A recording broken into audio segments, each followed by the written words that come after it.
नमस्कार, खास खबर देख रहे हैं आप और बुलेटिन की शुरुआत दिल्ली से आई बड़ी खबर के साथ, जहां जामा मस्जिद पर जुमे की नमाज के बाद प्रदर्शन हुआ है। नूपुर शर्मा और नवीन जिंदल की गिरफ्तारी की मांग की गई है। कल प्रदर्शन के लिए परमिशन मांगी गई थी और कल दिल्ली पुलिस ने परमिशन नहीं दी थी। ये बड़ी खबर है दिल्ली से।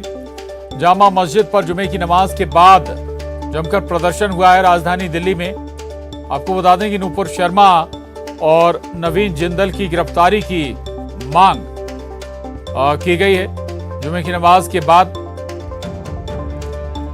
और इतना ही नहीं, कल प्रदर्शन के लिए परमिशन भी मांगी गई थी। हालांकि कल दिल्ली पुलिस ने परमिशन नहीं दी थी। ये तस्वीरें देखिए आप, ये तस्वीरें दिल्ली के जामा मस्जिद के बाद की हैं। जामा मस्जिद के बाहर की ये तस्वीरें हैं, जहां नमाज के बाद प्रदर्शन हुआ है और जुमे की नमाज पढ़ने आए लोगों ने नूपुर शर्मा और नवीन जिंदल की गिरफ्तारी की मांग की।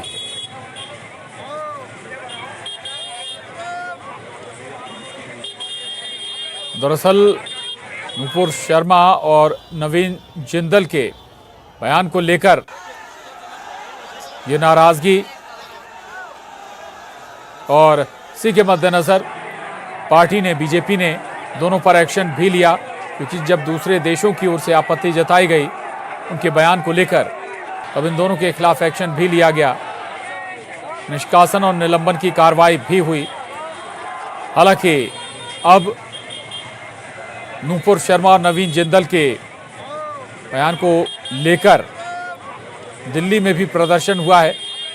जामा मस्जिद पर नमाज के बाद, जुमे की नमाज के बाद ये प्रदर्शन किया गया और नूपुर शर्मा और नवीन जिंदल की गिरफ्तारी की मांग भी की गई है इस प्रदर्शन के साथ ही। हालांकि इससे पहले कल प्रदर्शन के लिए परमिशन मांगी गई थी पुलिस से, लेकिन पुलिस ने परमिशन नहीं दी थी। शंकर आनंद दिल्ली से हमारे साथ जुड़ गए हैं। शंकर, जाहिर है कि ऐसे प्रदर्शनों का कई बार केंद्र भी जामा मस्जिद बन जाती है। एक बार फिर ऐसा प्रदर्शन देखने को मिला है। हालांकि एक्शन दोनों पर हो चुका है, इसके बाद भी अब गिरफ्तारी की मांग की जा रही है। शंकर, तो कहता हूं मुसलमान क्यों कर रहे हैं इसका प्रोटेस्ट? हर सेकुलर हिंदू को करना चाहिए जो हिंदुस्तान के कानून का एहतराम करता है। बस ये जरूरी नहीं कि एक चीज मेरे साथ हुई है तो मैं ही उसके लिए विक्टिम हूं तो मैं आवाज उठाऊं। भाई ये तो हर आदमी का हक है। अगर कोई यहाँ पर आन के भगवान रामकृष्ण जी को या रामचंद्र जी को कोई बुरा भला कहता है तो ये जरूरी नहीं है कि अगर हम हिंदू ही उसके लिए एहतजाज करें। हिंदू मुसलमान को भी उसके लिए रोकना चाहिए कि आप गलत बात कर रहे हैं। देखिए, हमारे सदियों से हम लोग साथ रहते आए हैं और हम लोग कभी नहीं चाहते कि इस मुल्क का माहौल खराब हो। चंद मुट्ठी भर लोग जो चाहते हैं इस मुल्क को एक ऐसी दिशा में ले जाना जहाँ से वापसी होनी बड़ी मुश्किल हो जाएगी। देखिए, हम उम्रदार लोग हैं, हमारे मतलब सीनियर हम समझते हैं, लेकिन नौजवान बच्चा नहीं समझता इसको। क्या नाम है आपका? मेरा नाम नासिर है, फसूल नासिर है मेरा नाम। नासिर भाई, आज जो है लोगों की जो डिमांड थी, जो क्या क्या किन किन मसलों को लेकर, सिर्फ नूपुर शर्मा या इस मसले को लेकर ही था या और? देखिए, डिमांड पब्लिक की अपनी हुकूमत से हमेशा रहती है। हम हुक्मरान से डिमांड नहीं करेंगे, पब्लिक तो किससे करेंगे? हम अपनी ज़रूरत के लिए भी हुकूमत से कहेंगे। अगर हमारे साथ नाइंसाफ़ी हो रही है, जो हुकूमत वक्त है, उससे कहेंगे। और उसका एक पुरअमन तरीका होना चाहिए, जो डेमोक्रेसी का तरीका है। कानून अपने हाथ में नहीं लेना चाहिए। हिंदुस्तान का कानून बहुत अच्छा है और मैं समझता हूँ कि हिंदुस्तान के कानून के हिसाब से उसको सजा मिलेगी जिसने ये हरकत करी है, और हर व्यक्ति को मिलनी चाहिए। अगर मैं करता हूँ किसी के धार्मिक भावनाओं को ठेस पहुंचाने के लिए, तो मुझे हिंदुस्तान के कानून के मुताबिक सजा मिलनी चाहिए। हमारी डिमांड ये है कि हिंदुस्तान के कानून के मुताबिक जिसने भी किसी भेदभाव नहीं होना चाहिए। कानून सबके लिए बराबर है। जो गलत कर रहा है वो उसको आप फौरन उसे जो है अरेस्ट कीजिए और उसको सजा दीजिए। ये थोड़ी कि हमारे आदमी अगर जो करते हैं क्या नाम कोई प्रोटेस्ट तो आप उनको उठा लेते हैं। तो ये किस तरह का कानून है? आप कानून में ही जो है आपने बदलाव कर दिया, फेरबदल कर दिया। आप जब इतना आपके ऊपर जो है फोर्स आई, इसके ऊपर आपके ऊपर जो है प्रेशर आया, तो आपने नुपुर शर्मा को निष्कासित करा। उससे पहले आपने निष्कासित क्यों नहीं करा? आपको फर्स्ट डे ही बोलना चाहिए था ना मीडिया के अंदर। अब गिरफ्तारी की मांग करते हैं। गिरफ्तारी सर करनी पड़ेगी। आप मांग क्या करेंगे? आपको करनी पड़ेगी। आप ये कह रहे हैं कि किस बात का प्रोटेस्ट हो रहा है, आपको तो पता है, आप तो मीडिया वाले हमसे तो जानते हैं। आपको पता है कि 100% सर गिरफ्तारी ही उसका लास्ट और फर्स्ट सॉल्यूशन है। निश्चित तौर पे तमाम लोग चाहते हैं कि इस मसले पर जल्द से जल्द उचित कानूनी कार्रवाई हो और इसके लिए नुपुर शर्मा, नवीन कुमार जिंदल उसकी गिरफ्तारी की ये मांग कर रहे हैं और इसी बात को लेकर यहाँ पर काफी लोग इकट्ठा हुए हैं। ये आपको दिखाना चाहेंगे, ये ठीक सामने मैं दिखाना चाहूंगा, ये जामा मस्जिद के ठीक सामने ये गली नंबर 1 वाला जो इलाका है, यहाँ पे देख सकते हैं। और यहाँ पर काफी तादाद में यहाँ लोग इकट्ठा हुए और जिस तरह से यहाँ पर जुमे की नमाज के बाद यहाँ पर लोगों की जो मांग थी कि जिस तरह से इकट्ठा हुए और उनकी जो मांग थी कि इस मामले पर नुपुर शर्मा की जल्द से जल्द गिरफ्तारी हो, इसके साथ ही नवीन जिंदल के खिलाफ जल्द से जल्द गिरफ्तारी हो। हालांकि दिल्ली पुलिस ने इन दोनों के साथ साथ तकरीबन 31 से ज्यादा लोगों के खिलाफ मामला दर्ज कर चुकी है और इस मामले पर आगे की इन्वेस्टिगेशन को अंजाम दिया जा रहा है और देखना लाजमी होगा कि इस मामले पर दिल्ली पुलिस के द्वारा अब अगली कार्रवाई क्या होगी। वीडियो जर्नलिस्ट अंकित जैन के साथ शंकर आनंद, न्यूज़ 18 दिल्ली जामा। तो आज दिल्ली की जामा मस्जिद के बाहर प्रदर्शन हुआ। नुपुर शर्मा और नवीन जिंदल की गिरफ्तारी के लिए ये प्रदर्शन है और मांग की जा रही है कि दोनों को गिरफ्तार किया जाए। हालांकि दिल्ली पुलिस मामला दर्ज कर चुकी है। दोनों के साथ ही कुछ और लोगों के खिलाफ भी इस मामले में पुलिस ने एक्शन लिया है। आगे बढ़ेंगे। अपने बयानों को लेकर सुर्खियों में रहने वाली भारतीय जनता पार्टी की सांसद साध्वी प्रज्ञा सिंह ठाकुर फिर चर्चाओं में आ गई हैं। इस बार उन्होंने बीजेपी से निलंबित नुपुर शर्मा के समर्थन में बयान दिया है। साध्वी प्रज्ञा सिंह ठाकुर ने कहा कि सच कहना अगर बगावत है तो समझो हम भी बागी हैं। साध्वी प्रज्ञा ने ट्वीट किया, सच कहना अगर बगावत है तो समझो हम भी बागी हैं। जय सनातन, जय हिंदू, ये उन्होंने शब्दावली ट्वीट की है और ट्वीट के बाद साध्वी प्रज्ञा ने नुपुर शर्मा के समर्थन में खुलकर बयान भी दिया। उन्होंने कहा कि उनको असलियत बताने पर इतनी तकलीफ क्यों होती है। कमलेश तिवारी का जिक्र करते हुए साध्वी प्रज्ञा ने कहा कि उन्होंने जो कहा उसके बाद उनकी हत्या कर दी गई। उन्होंने कहा कि मैं शायद इस बात से बदनाम हूं कि मैं सत्य बोलती हूं, चाहे कुछ भी हो। यह भी एक सत्य है कि ज्ञानवापी में शिव मंदिर था और रहेगा। हिंदू देवी देवताओं पर कोई कुठाराघात करेगा तो असलियत बताएंगे। उन्होंने कहा कि हमारी असलियत तुम बता दो, हमें स्वीकार है। शायद इस नाम से बदनाम हूं कि मैं सत्य बोलती हूं, चाहे कहीं भी हो, चाहे कुछ भी हो।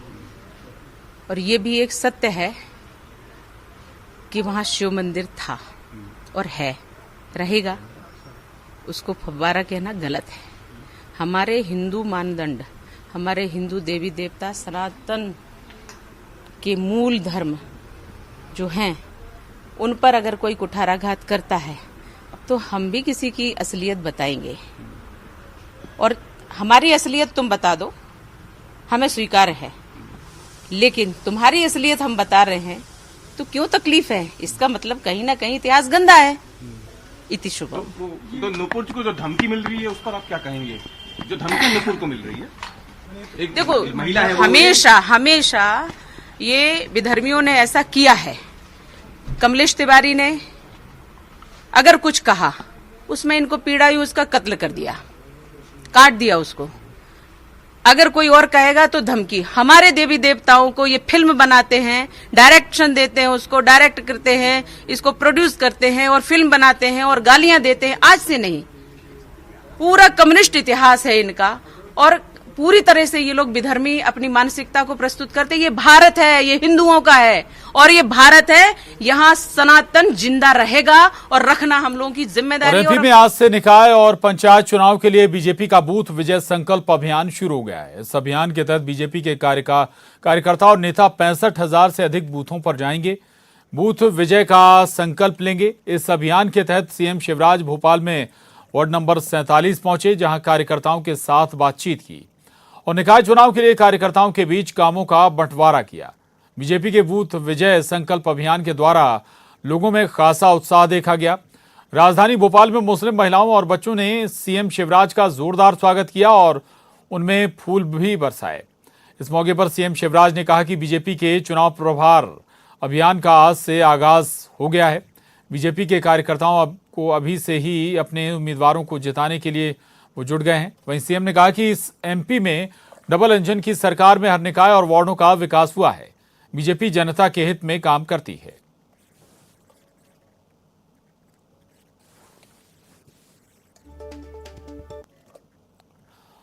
और बूथ विजय संकल्प अभियान के आगाज के दौरान बोलते हुए सीएम शिवराज ने कहा कि बीजेपी ने नगरीय निकाय चुनाव को लेकर विजय शंखनाद किया है। बीजेपी का एक ही प्रत्याशी है और वो है कमल का फूल।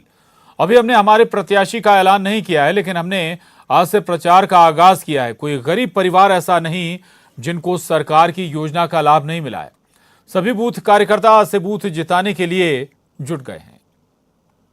जनता पार्टी का बूथ विजय संकल्प अभियान आज से शुरू हुआ है। मुख्यमंत्री शिवराज सिंह चौहान पंचशील नगर में पहुंचे हैं, जहां पर वो हर एक पंचशील नगर में घरों में पहुंच रहे हैं और जो कार्यकर्ता हैं उनसे मुलाकात भी कर रहे हैं। और भारतीय जनता पार्टी का संकल्प है बूथ जीतो और चुनाव जीतो। इस वक्त हमारे साथ मुख्यमंत्री शिवराज सिंह चौहान जी।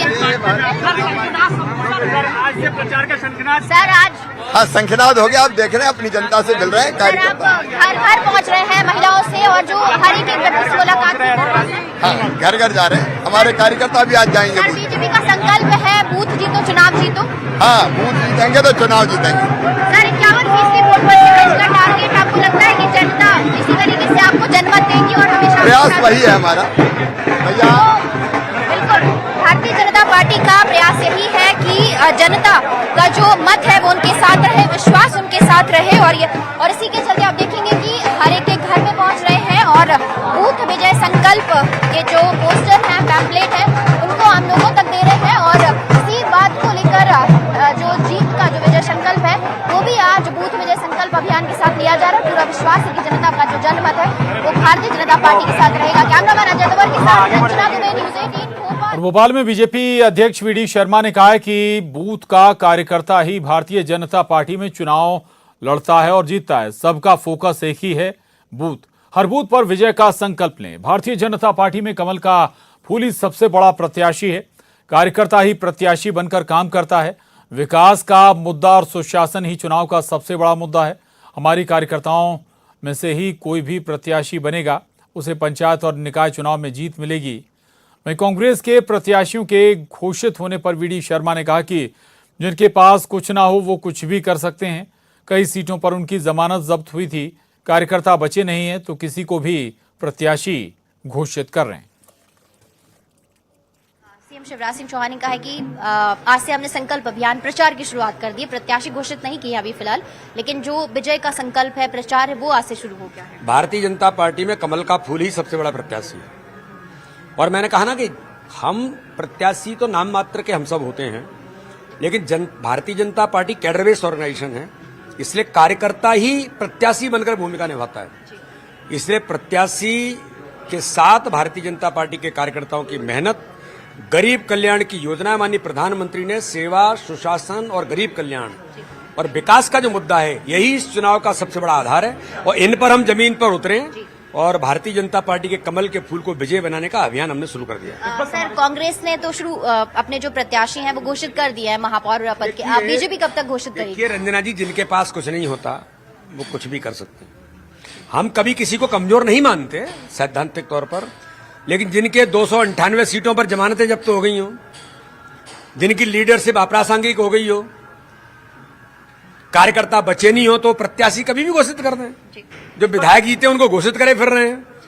अरे जनता में जाओ, कार्यकर्ता चुनाव लड़ेगा और कार्यकर्ता जीतेगा। जनता की सेवा करने का मादा तो उस कार्यकर्ता के अंदर है जो जमीन पर काम करता है। इसलिए हम दुनिया के सबसे बड़े राजनीतिक दल है। हमें घमंड नहीं है, गुरूर नहीं है इस बात का, लेकिन हमें गर्व है और हमारे कार्यकर्ताओं में से कोई भी प्रत्याशी बनेगा और प्रचंड बहुमत से हम जीतेंगे। तो कार्यकर्ताओं में से कोई भी प्रत्याशी बनेगा वही जीतेगा, क्योंकि भारतीय जनता पार्टी में जो प्रत्याशी है वही पूरी तरह कार्यकर्ता है, वही प्रत्याशी है और जीत के लिए वही पूरी तरह से कोशिश करता है। और इसीलिए आज से जो बूथ विजय संकल्प अभियान है उसकी शुरुआत हुई है, जिसमें कार्यकर्ता पहुंचेंगे और कमल के फूल को जताने के लिए जो तमाम कोशिश है, जो प्रयास है वो किया जाएगा। जनमत हासिल करने की जो कवायद है वो शुरू की जाएगी और जनता से आशीर्वाद लिया जाएगा। कैमरामैन अजय तंवर के साथ रंजना दुबे, न्यूज़ 18 भोपाल। और एमपी में पंचायत चुनाव के लिए नामांकन का आज आखिरी दिन है और आज राज्य निर्वाचन आयोग की तरफ से उम्मीदवारों के बीच चुनाव चिन्ह का आवंटन किया जाएगा। पंचायत चुनाव के लिए निर्वाचन आयुक्त ने 100 से ज्यादा चुनाव चिन्ह तय किए हैं,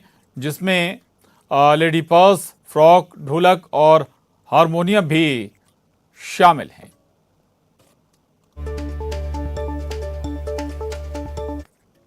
निर्वाचन के लिए आज से चुनाव चिन्हों का आवंटन किया जाना है। राज्य निर्वाचन आयोग के सचिव राकेश सिंह इस वक्त हमारे साथ, उन्हीं से जानेंगे कि सर आज से जो जिला पंचायत सदस्य, जनपद पंचायत सदस्य, पंच और सरपंचों के लिए चुनाव चिन्हों का आवंटन किया जाना है। कुछ इंटरेस्टिंग अगर कहें तो चुनाव चिन्ह इस बार हर साल ही पंचायत चुनाव में रखे जाते हैं, मोमबत्तियां हैं, फावड़ा है, इस तरीके के चुनाव चिन्ह जो है वो आवंटित किए जाएंगे। जैसा आप सभी जानते हैं कि जो 3 स्तरीय पंचायतें हैं उनके 4 पदाधिकारियों के जो निर्वाचन है वो गैर दलीय आधार पे होते हैं।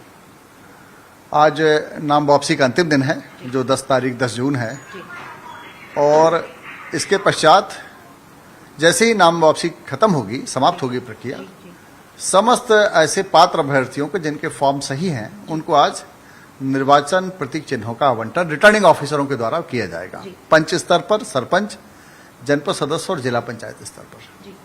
ये जो नाम निर्देशन पत्र के बाद जो हम प्रतीक आवंटन करते हैं, चुनाव चिन्ह आवंटन करते हैं, इसकी प्रक्रिया बड़ी सिंपल रखी गई है हमारे अधिकारियों की मदद के लिए और जो हमारे अभ्यर्थी चुनाव लड़ रहे हैं उनकी मदद के लिए। प्रत्येक अभ्यर्थी का जो नाम मतपत्र पे रहेगा वो अल्फाबेटिकल रहेगा, अंग्रेजी के अल्फाबेट पे ABCD से शुरू होंगे और वो नाम उस क्रम में ABCD के क्रम में जमा दिए जाएंगे। और फिर हमने प्रत्येक पदाधिकारी के लिए, जैसे जिला पंचायत है, जनपद पंचायत है, सरपंच है और पंच है, इनके लिए हमने प्रतीक चिन्ह जो है फ्रीज कर रखे हैं कि नंबर 1, 2, 3, 4, 5, 6 ये होगा।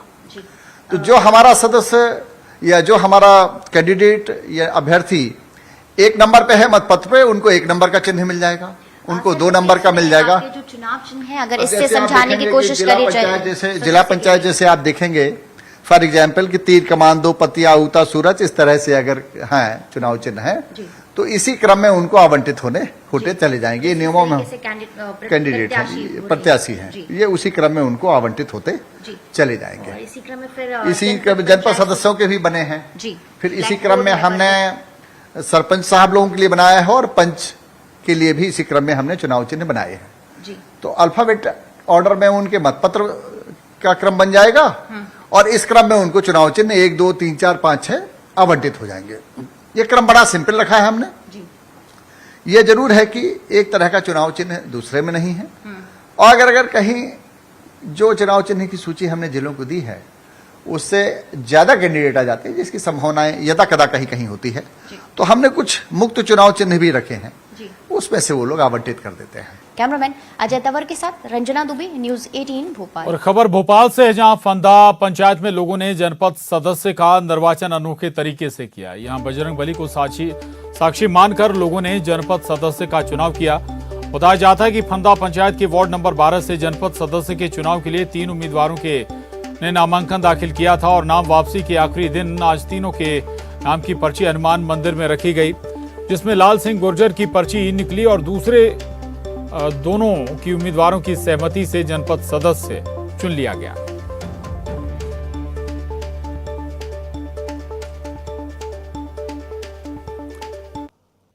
मुरैना में खाद्य विभाग ने एक गोदाम पर छापेमार कार्रवाई करते हुए बड़ी मात्रा में मिलावटी दूध बनाने का मटेरियल जब्त किया है। गोदाम में सफेद पाउडर, केमिकल और बड़ी मात्रा में हाइड्रोजन जब्त किया गया है। खाद्य विभाग ने दिमनी थाने में मामला दर्ज कराया है।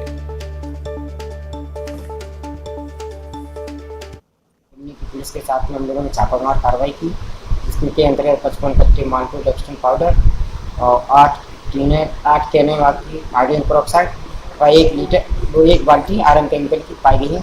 तो ये माल कृष्णा अग्रवाल कानपुर वालों का है, इनके खिलाफ FIR थाना लिमनी में आरोपी को पकड़ा गया है। हाँ, एक आरोपी जो उसका साला था ना सोनू अग्रवाल, उसको मौके पर। अगली खबर का रुख करेंगे। आपको बता दें छत्तीसगढ़ के 80,000 से अधिक आंगनवाड़ी कार्यकर्ता लगातार तीसरे दिन भी आंदोलन पर बैठे। यह आंदोलन सरकार का ध्यान खींचने के लिए किया जा रहा है।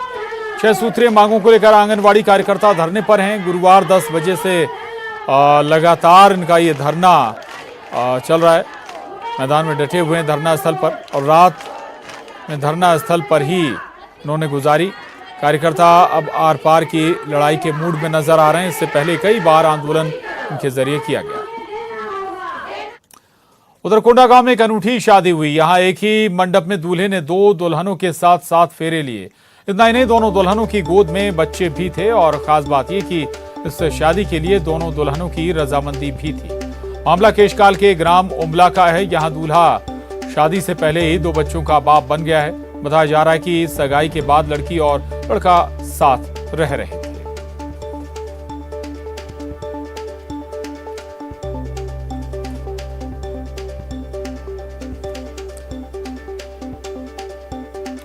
और पंचायत और निकाय चुनाव से जुड़ी हर खबर से अपडेट रहने के लिए देखिए हमारी खास पेशकश 4 की चौपाल शाम 3:56